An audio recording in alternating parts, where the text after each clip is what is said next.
As you can see right here, we have the manual right here. Also in the pack right here, guys, we have a sticky mount right here. So this is a sticky mount. We have a USB cable that also come inside. We have also the night lamp. This is night lamp right here. And we have some screw here if you decide to stuck it on the wall permanently. Also in the package right here, we have a remote, as you can see. So that's all come inside the package right here. So let me go now to the main source, which is the lamp right here. The light is looking something like this. As you can see, we have a USB Type-C connection right there.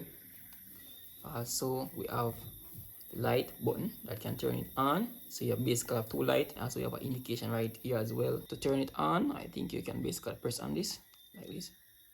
So you can see right there that this is the light that turn on. We have two different lights. So as you can see, so we can turn that off. And you can press right here to turn off the one on this side also. This is to mount it on the wall. This is it that's gonna mount it on the wall. But we have some sticky tape on it as well, so we can either use a screw to mount it permanently, or we can use the sticky tape if we choose to. So I'm just gonna tuck it onto this right now. So you basically have a magnetic, so you can see right there,